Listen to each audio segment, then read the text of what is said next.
100 years ago, the world's great empires ended a war that had been so ferocious and shocking in its intensity, it became known as the Great War. Tens of millions were killed or wounded. Ruling superpowers fell and a new world order arose. I'm Adnan Nawaz, and in this special edition of The Newsmakers on the day of the armistice, signed on the 11th day of the 11th month of 1918, we're going to examine World War I, its start, how it developed, its end, and its legacy. Commemorations have been taking place across Europe and around the globe to remember those who lost their lives a century ago. This is London, and this man is the German President Frank-Walter Steinmeier laying a wreath at the cenotaph. It's the first time a German head of state has done so at this site. It's being described as an historic act of reconciliation.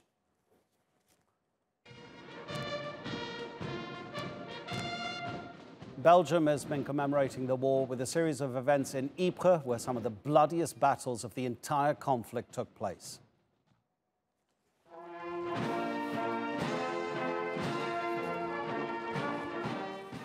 In Paris, the French President Emmanuel Macron and other world leaders have marked the centenary with a special service.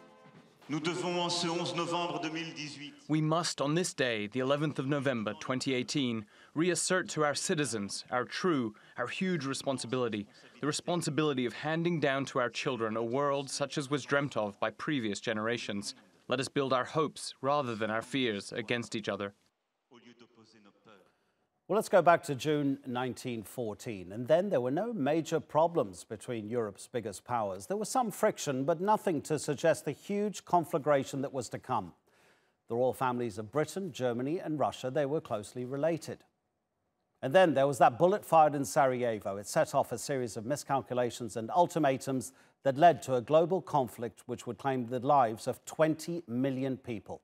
Haider Abbasi reports.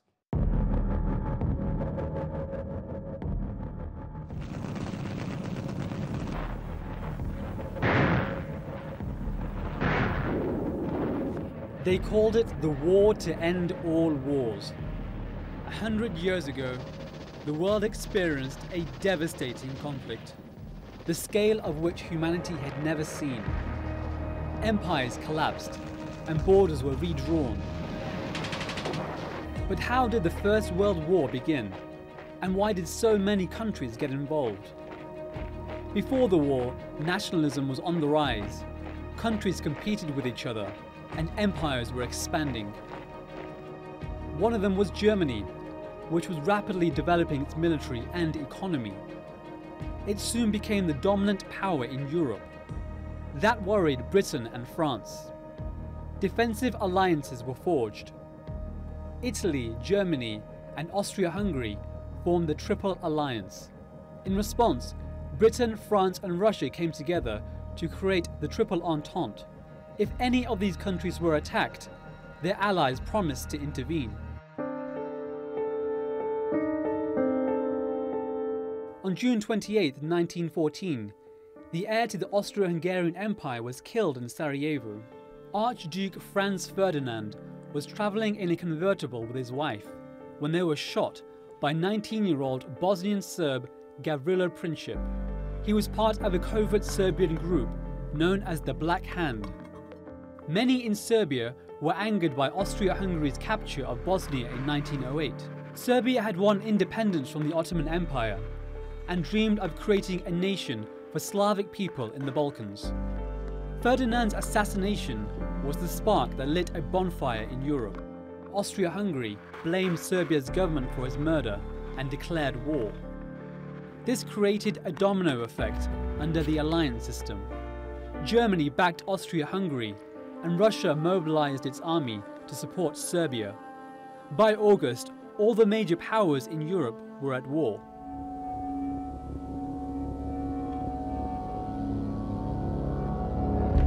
The war quickly spread to other parts of the world. The Ottomans sided with Germany. Japan declared war on Germany and seized its colonies in the Pacific and China. German colonies in Africa were stormed by French, British, and Belgian forces. Britain exploited the resources it had available across its empire and mobilized almost 3 million men, more than half from India. The First World War saw the use of new military technology. For the first time, planes were fitted with machine guns and bombs. And chemical weapons became common in the trenches. Submarines and tanks were pivotal in the conflict. German U-boats sunk several US merchant ships sailing to Britain. Many Americans were killed, which provoked the US government to declare war on Germany in 1917.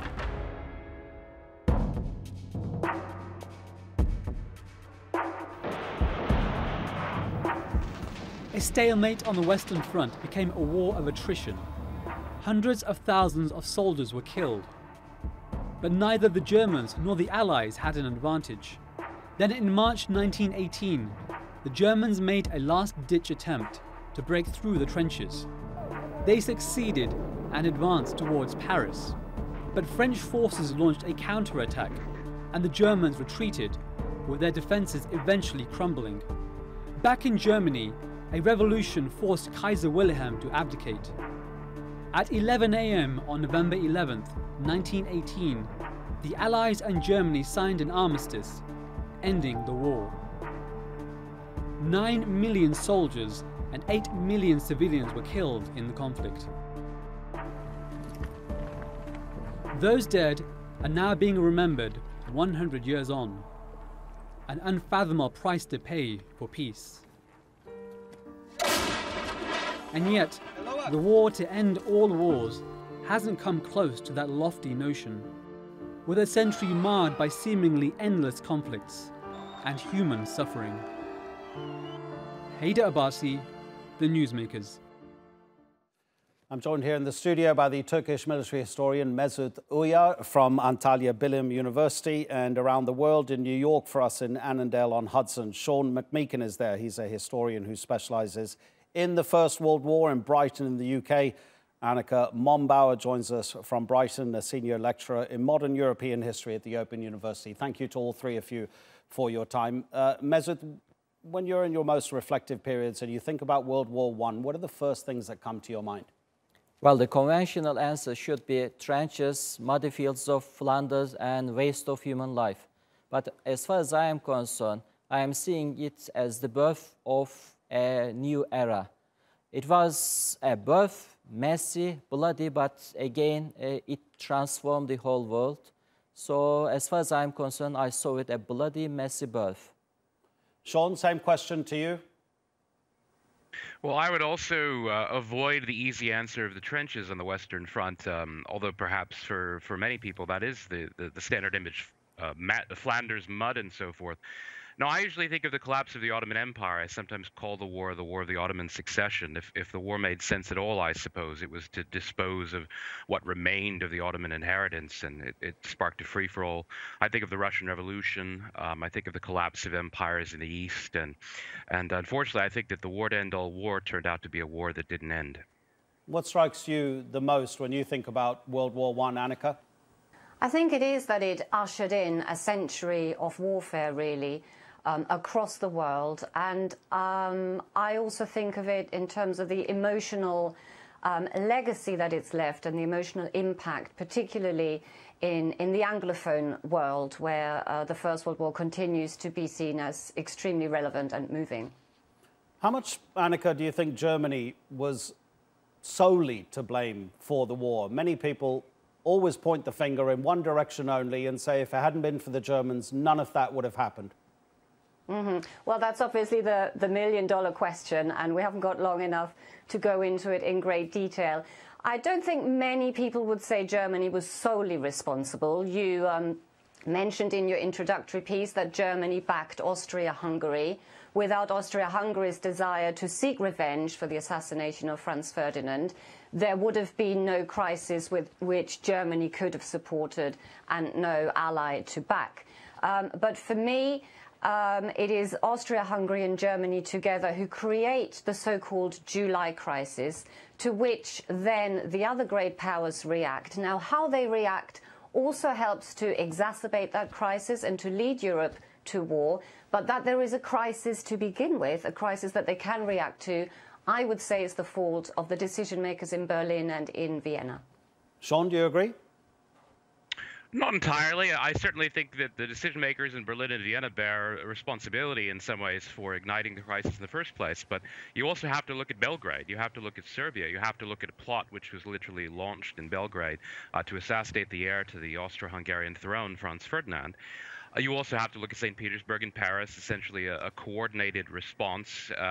There was this game played where the ultimatum to Serbia, lodged by Vienna, was treated as this great shock that caught everyone by surprise. In fact, it was not a shock at all. Allied intelligence meant that the Russians knew about it, the French knew, and everyone knew that everyone knew, and the Russians and French coordinated a response. So in the end, I think all the powers bear different degrees of blame, and perhaps in different categories of blame.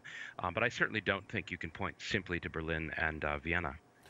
Mesut, was it totally necessary? Was it inevitable? Would it have happened anyway? Or was it because of what Annika and Sean are saying, a series of events? Well, from my perspective, because we have the luxury of hindsight, we can easily say that there was some chances to escape from July crisis. But as an Ottoman military historian, I should say that in 1913, the Ottoman leaders were expecting at least a bigger Balkan war or something major conflict in Europe. So we are talking about the Ottomans, and in 1913, they were adamant that a conflict is very soon, and they were desperately searching for alliance with the great powers. That was the reason how the Ottomans ended up an alliance with the Germans. So if the Ottomans expecting a big war in 1913, I don't think the other decision makers in Europe so naive that they were unaware about the developments in whole Europe. I mean, there were chances to escape from the July crisis, but I have serious doubts that after the July crisis, there would be September crisis, October crisis, or some other crisis during the year 1915. What I understand from the mentality, when I pay attention to the context, I am more than sure that the war was coming, and that was the reason why some minor powers like the Ottomans tried to side with the big powers in order to survive from the war. We're going to look at the collapse of the Ottoman Empire and the involvement of the Ottoman Empire in more detail later in this special program. Annika, what about this being more than a war fought by white Europeans? Because for so long, you're talking to us from the UK, the British Empire brought hundreds of thousands of soldiers from the Indian subcontinent. They came from the Caribbean. The French brought them from North Africa. And the involvement of those non-European soldiers was ignored for so long. Just talk to us about their contribution. Yes, you're quite right. For too long, this has been very Europe-focused, and within that, a very white war. And that has really changed as historians have started to look much more at the war being a global war, and there having been contributions made from all around the world. And it's interesting to see how in commemorations such as they happened today, that is very much at the foreground. I think the contribution made by global troops and the global aspect to the war is twofold. So on the one hand, you obviously have, as you say, millions of troops bolstering the war effort for Britain and also for France. 1.3 million Indian soldiers, for example, who were deployed as part of Britain's war effort. So you have that contribution in terms of manpower. But on the other hand, there are the often overlooked global theatres of war, which actually contributed significantly to the outcome of the war. And they have for too long, I think, been regarded as mere sideshows, but actually they are just as important in ending the war in the way that it finally ended with a victory for the Allies. And Sean, you're speaking to us from the United States. It entered the war in 1917. Would the result have been the same if the US had not entered the conflict? No, I think the result would have been quite different. In fact, if you actually look at the end of the war, the Germans very clearly lost the war on the Western Front, but they never really lost in the East. They actually had 1 million troops occupying what remained of the former Tsarist Russian Empire, including 600,000 in Ukraine alone. I think without the American intervention, there would have had to have been some sort of negotiated stalemate settlement.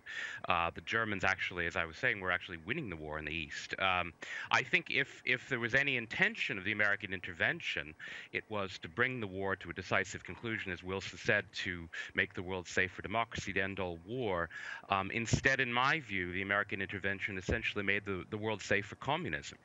By defeating the Germans and, in the end, essentially allowing the Bolsheviks to escape and emerge and survive in power in Russia.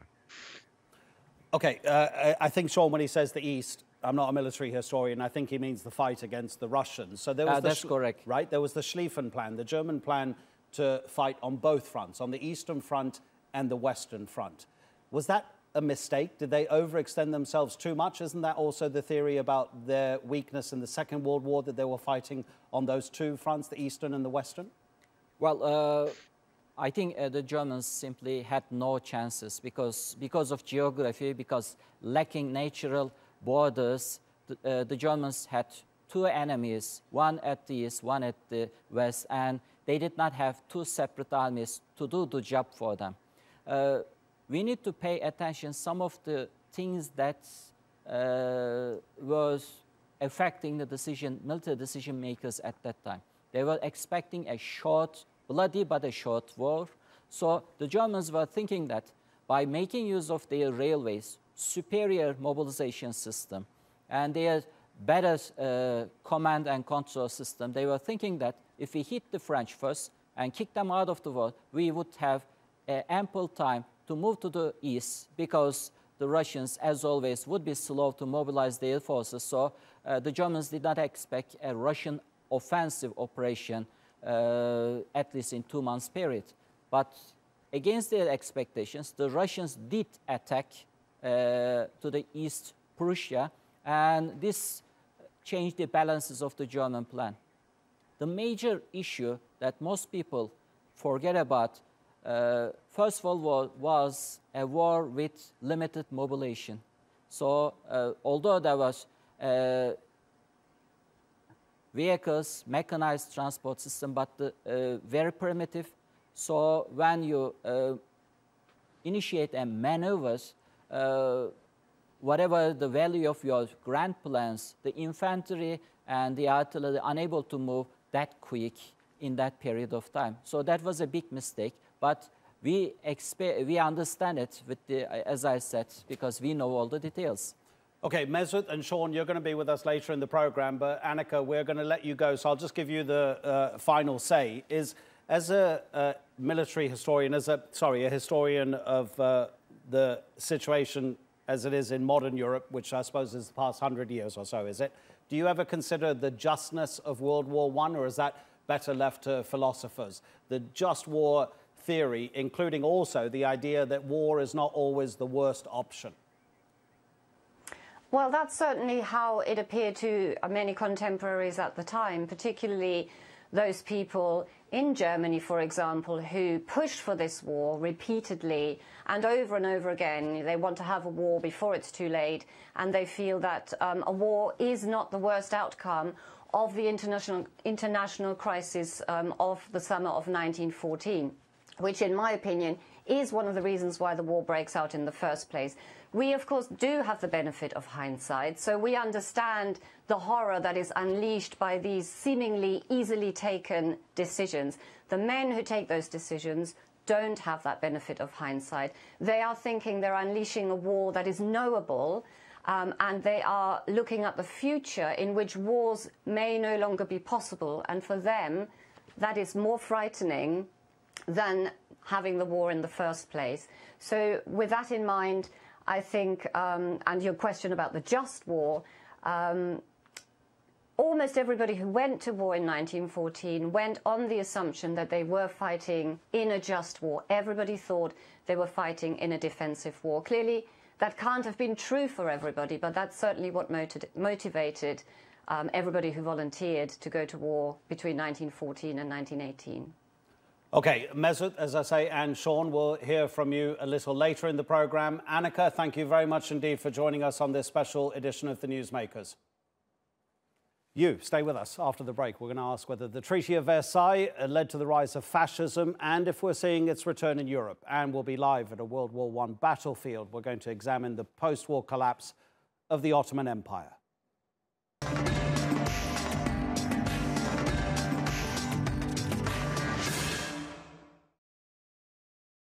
Hello and welcome back to this special edition of The Newsmakers, marking 100 years since the end of World War I. After 4 years of conflict, the First World War came to an end, several peace treaties being signed, certainly the most significant of those, the Treaty of Versailles.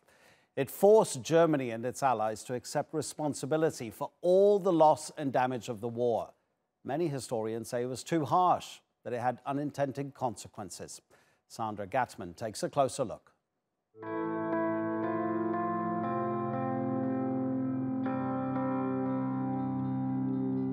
It was the peace agreement that brought World War I to an end. The signing of the Treaty of Versailles forced defeated nations to pay huge sums. Germany struggled for years. War reparations amounting to 100,000 tons of gold were a burden for its already ruined economy. Unemployment and inflation soared. Italy was one of the victors, but war veterans became disheartened by a triumph that didn't deliver a better future. Frustration brewed, sowing the seeds of fascism. Benito Mussolini became Italy's leader in 1922.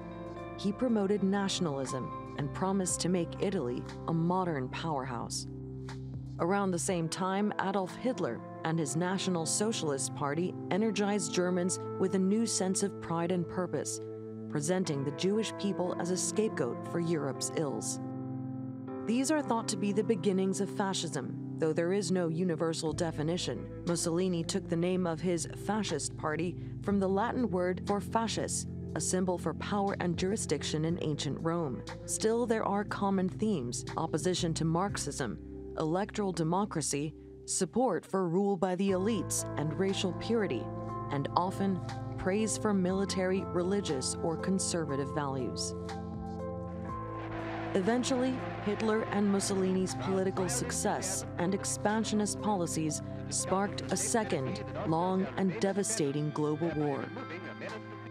By 1945, Europe's fascist powers were defeated and broken up, and in some countries, they were banned.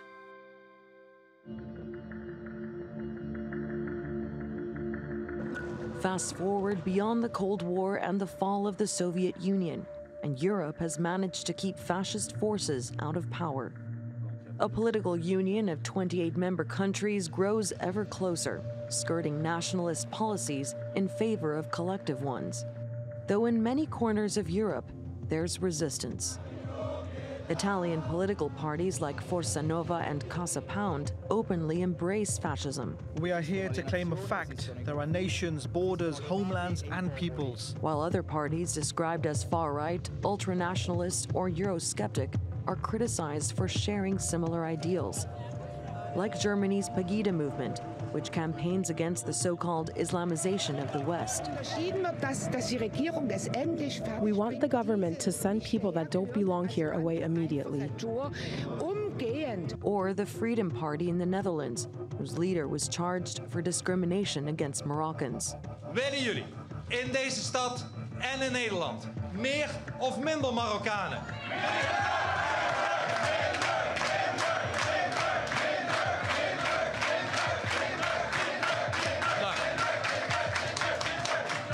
Dan gaan we dat regelen.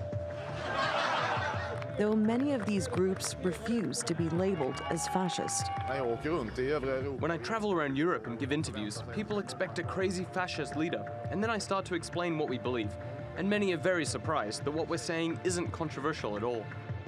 In fact, many on the left say mainstream politicians have been normalizing fascist ideas.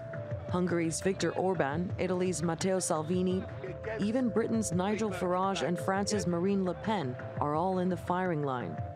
All of them have capitalized on fears about immigration, concerns about the economy and jobs, and opposition to the European Union's growing dominance.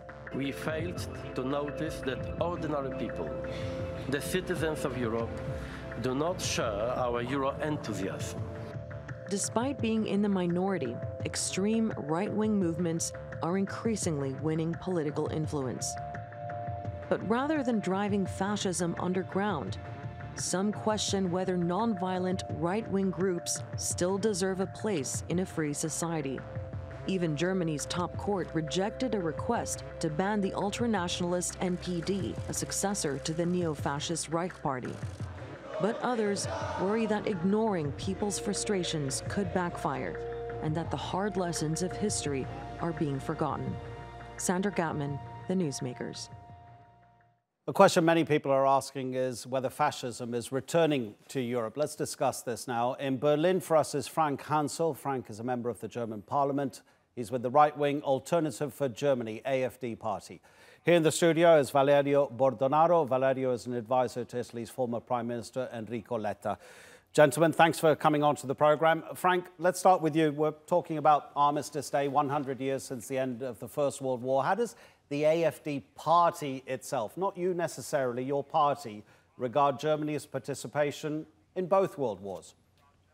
Well, of course, the mother of all catastrophes in the world wars, World War I and World War II, were a catastrophe for Europe. This is no doubt about this, and it has to be regretted. But what we today face, I think, we cannot compare this situation neither to 1918, neither to 45. We have a completely different situation. We have a stable European system of international law. We have a Europe which has grown together. And we now see that this Europe is sort of beginning to fall apart due to certain policies which were made in Brussels and go against the national sovereignty and self-determination of the European peoples and countries. This is something completely different, and I think there is no comparison to be done regarding to World War I or the end of World War II. Okay, that's interesting. You've immediately brought it to where we are in 2018 now, but are you actually saying that you feel more bold and able to express your right-wing opinions, fairly extreme right-wing opinions, because you feel that it's not the same situation as it was 100 years ago and Europe is not going to go to war if you say all of these extreme things that your party says? Is that what you're saying? Well, our party does not say extreme things. We opt for self-determination within a Europe of fatherland, like de Gaulle said. I don't see any really right-wing or right-extreme thesis which we have in our party, in the mainstream of our party. There are always some voices, sometimes that are scandalized in public and on the media, but our program is center-right, and we want a Europe. We are not anti-Europe, but we are European skeptic towards the European Brussels bureaucratic project, which will be which is supposed to be like the United States of Europe. This is something different. This was not meant to be when the European Union started in the in the 60s. So I would deny completely that we in Germany will face a sort of fascism. Our party, at least, is filling up a representation lack of the center-right, which is the problem of Angela Merkel, who turned the Christian Democratic center-right party to the left, and this is all about it. And I think this we have to be looking very, very fond that there's no. I think Germany is the least country where you can talk of the danger of fascism. The least, really. Valerio, how do you see that? Because it was my impression, and the way independent analysts look at the AfD, they say it's pretty right-wing. Frank is denying that. Yeah, the point is that today we have a great news arriving from Germany. So the right-wing German party is denying any, is supporting Europe, is supporting the international system of laws. It's great. I can say that we cannot talk anymore about this because Germany is saying that, or this German party is saying that no problem at all, no risk of fascism. But, you know, I don't trust him. Of course, I trust the gentleman here, but I don't trust these declarations. The facts are really different nowadays. We see it in Italy, in Germany, and other countries in Europe. there are similarities in the context and in the main aspects of these parties. Verbal violence, for example, just to say something, or the politicization of masses, being in a context just after a terrific momentum. It was the war in 1918, and now it is the economic crisis. There are many similarities, and I don't really trust what he said now, because it's not true. They are anti-European. Frank, no one's accusing the AfD necessarily of being... if you see... No, go on. You carry on. Okay. Why have we come into existence, and why have we become the third political party in Germany? Because we understood that the European single currency, the euro, the European currency divides Europe. We have the problems in the south. We have one lost generation. We have high rates of unemployment for the youth. We see that the economic system with one single currency doesn't work for Europe. And Mrs. Merkel and the euro rescue policy has divided Europe. This is a big problem that we face, and we didn't want it, and we don't want this. This is a problem. Germany has no economic problems. They will come when we have to pay one day for all of this. But for the moment, the German economy really runs well. And this is why we will not have even further positive pulse, because we are so well in the German economy that there is no fear for mass protest. We see the problems of self-determination, that a lot of legislative power is going to Brussels, and this is something legitimate because international law, one of the basics of international law is the self-determination of the peoples. And this is in danger due to the Brussels project of the United States of Europe. Frank, that's all. The economy aside, what about how you regard your fellow human beings? What is the AfD's position on migrants coming to Germany? First of all, we were the first party in 2013 when we came to existence that we need migration, we need immigration due to the demographic problems we all face in Europe.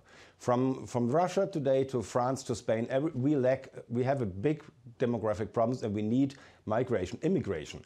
But this has to be controlled, and that's why we opted for the Australian or Anglo-Saxon system of integration and immigration, people who really can do something for the economy and for the social system. What we see is a mathematical theme, really, financial thing. If you have open borders and you have 1 million people coming in, and then probably 5 or 6 million come in the next 2 or 3 years, or 7 million, what is really planned by some ideologists, I would say, then we can see that the financial stability of our social welfare system will collapse. It's a mathematical equation, nothing else. We are not xenophobic, we need migration, we need this, but we cannot allow that our national law and our constitution is broken, because we have an asylum law, but this was broken by the Merkel government, letting everybody in.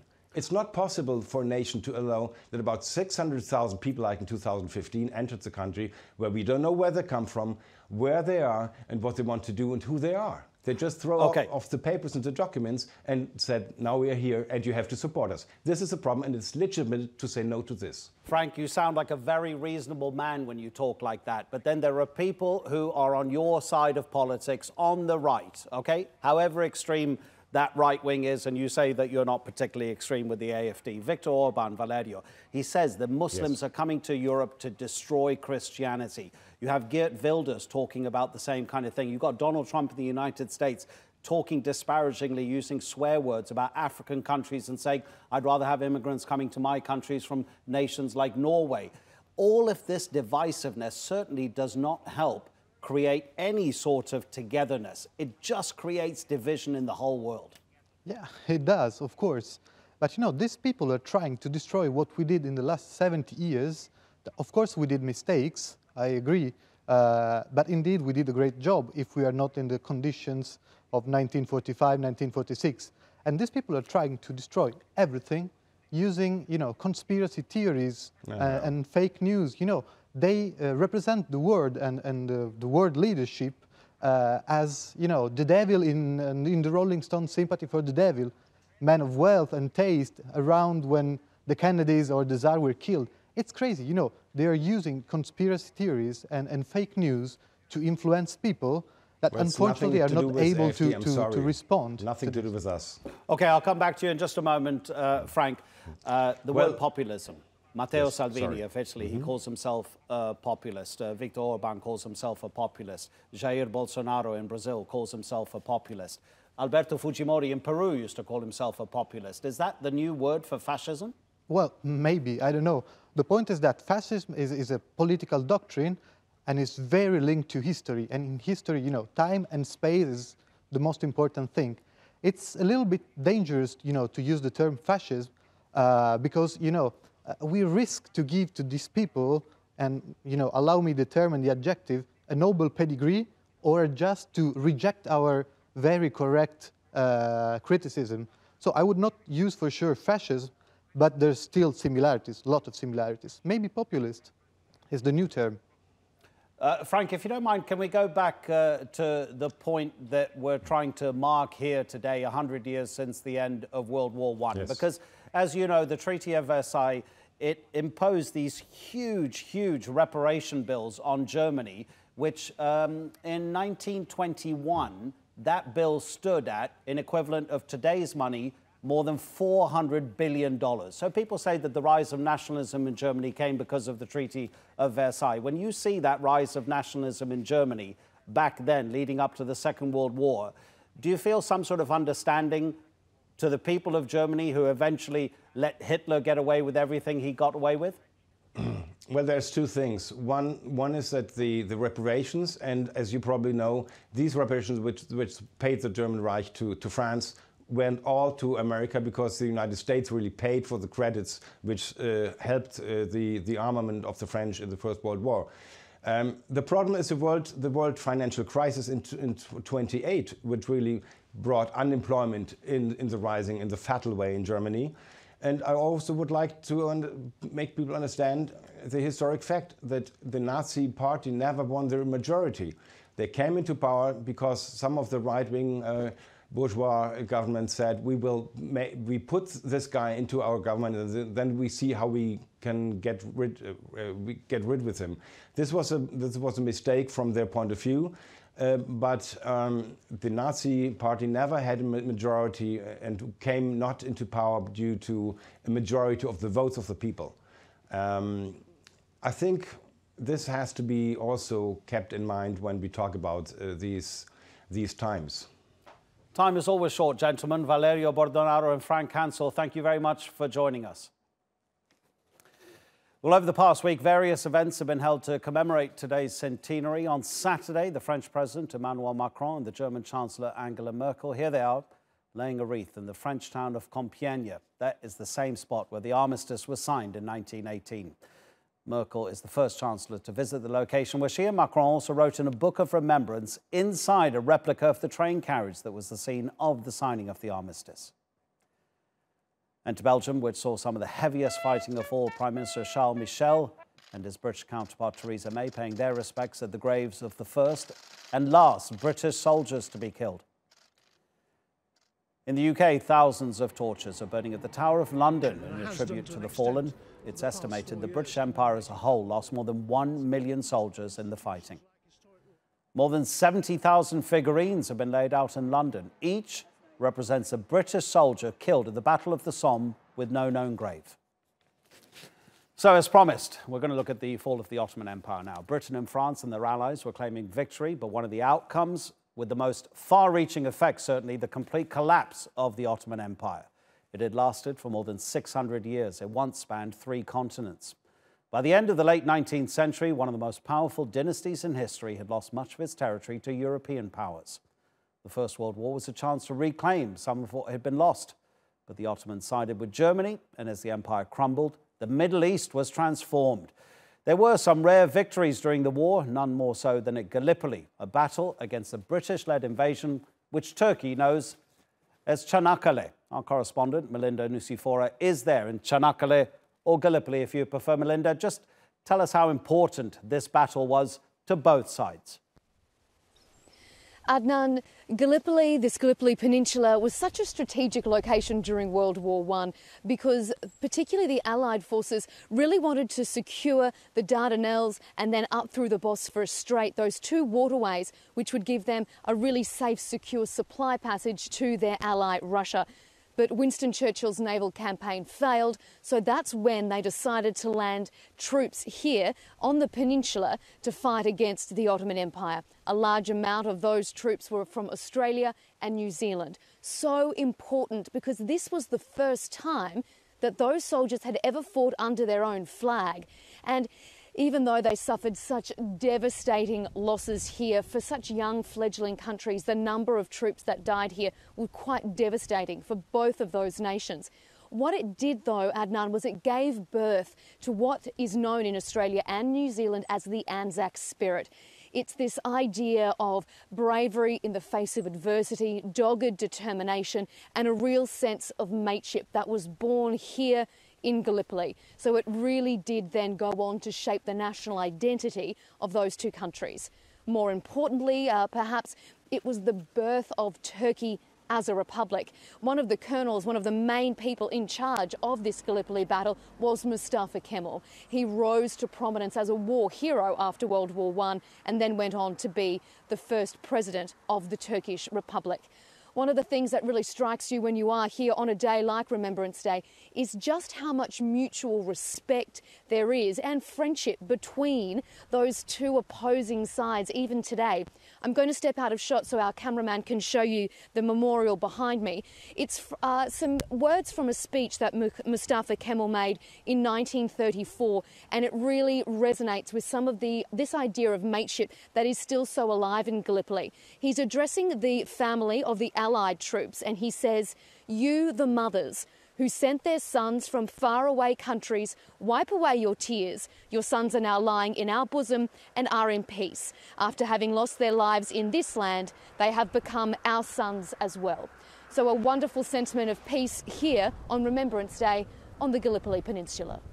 Melinda, thank you very much indeed. Melinda Nisufora, our correspondent in Gallipoli. Let's look at the implications of the Ottoman Empire's collapse. And back with us is the historian Sean McMeekin. He's the author of The Ottoman Endgame, War, Revolution and the Making of the Modern Middle East. In Beirut for us is Mahmoud Haddad. He's a history professor at Balamand University. And back with us also the Turkish military historian Mesut Uyar from Antalya Bilim University. Mahmoud, let's start with you. What do you think the Middle East would look like today? Obviously, this is not a scientific analysis, but a theoretical question about what the Middle East might look like today if the Ottoman Empire had not fallen and had fought with the winning side. Well, thank you.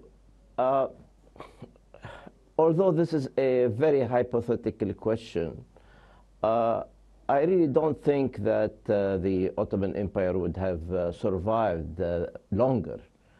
The Ottoman Empire was in the process of transforming itself into multiple nation states. So, and the logic of a nation state is very different from the logic of a multi-ethnic, multi-religious empire. But anyhow, just to answer your question, I think the Arab world would have developed slowly and maybe got less problems than it got after the French and British mandates after the war. So I suppose the question is also whether its problems, the Middle East's problems, would be the same as they are today. Because obviously we're going to talk about Sykes-Picot, the secret agreement between Britain and France that carved up territory that was previously under Ottoman rule. We're going to talk about the Balfour Declaration and British support for Jewish homeland. Would the Middle East problems have been the same? Is it possible to theorize about that? Yes, well, in fact, I think the main problem was that instead of the Arabs facing to the West, the Ottoman Empire would have faced to the West with the same implications. I mean, for example, the Zionist movement in Palestine. that was to be an Ottoman problem instead of being exclusively an Arab problem. Because by 1914, the Zionist movement did succeed in transferring quite a number of people to Palestine. So that was not an easy question to solve. And the Ottoman Empire had to solve it with outside powers, mainly with Russia on the one hand, and with Britain on the other. Other problems had to do with the competition between Britain and Germany on Middle Eastern soil. So where would this have led? Okay. I don't think the British would have been able to carry all the responsibility of all the Middle East, because anyhow by that time they had Egypt in their domain. Okay, Sean, you started the whole program by talking about the significance of World War I to you being also about the collapse of the Ottoman Empire. So tell us more. Well, in some ways, the conflict in Europe, which ensued from the assassination of the Archduke Franz Ferdinand, really just postponed an Ottoman war, which everyone was expecting a war to break out between Turkey and Greece, or the Ottoman Empire and Greece in 1914. This was on the heels of the two Balkan Wars. The Ottomans had fought in 1912, 1913. The real problem being essentially the disintegration of Ottoman power across a broad sphere, along with, of course, the ambitions of outside powers, including first and foremost Russia. Britain and France had their own designs. In fact, Britain was already, to some extent, moving into Iraq, not in any official sense, but the British consul in Baghdad, even already in 1914, was the best armed, the best well-endowed of all of the leaders. So the Ottoman Empire was, to some extent, already falling apart. That's not to say that it was necessarily going to fall apart in exactly the way that it did.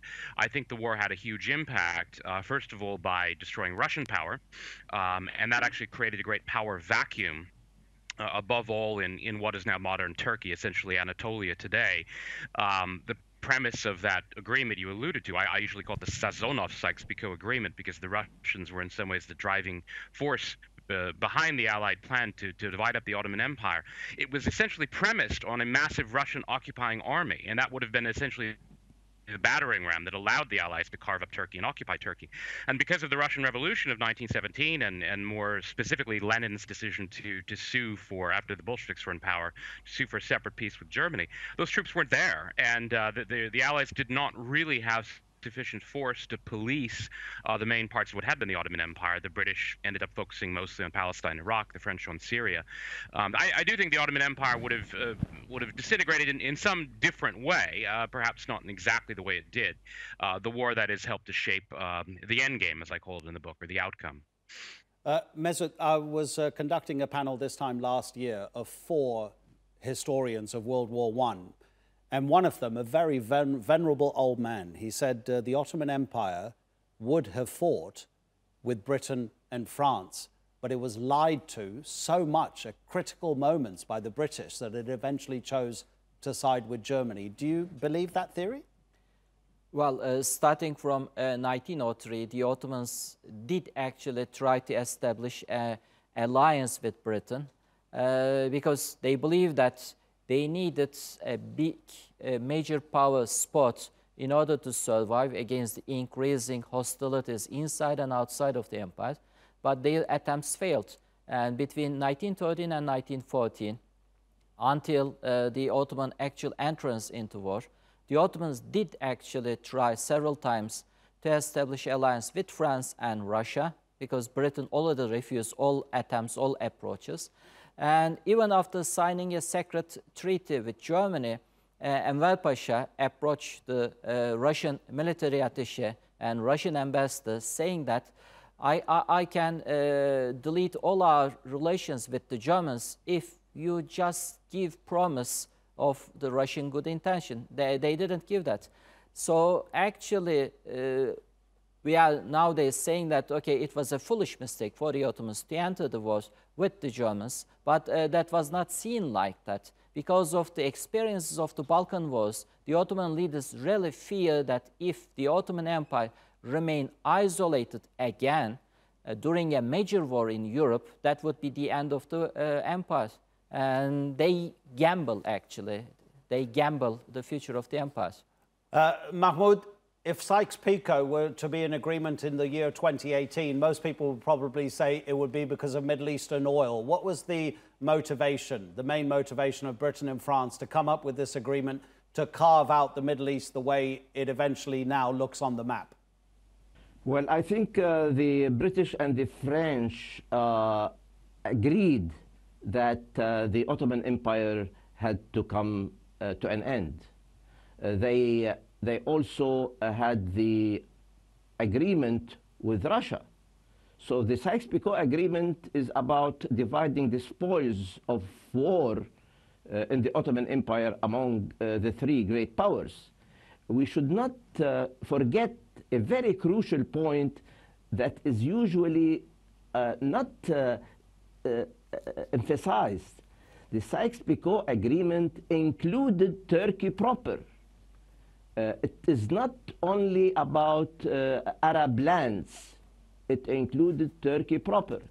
And it failed in Turkey with the leadership of Mustafa Kemal for a number of reasons. Okay, Mahmoud, I'm really sorry. Is the Bolshevik Revolution. But we have run out of time. I'm so sorry to ask you such a big question with time running out. But to all three of you, gentlemen, thank you very much indeed for your time.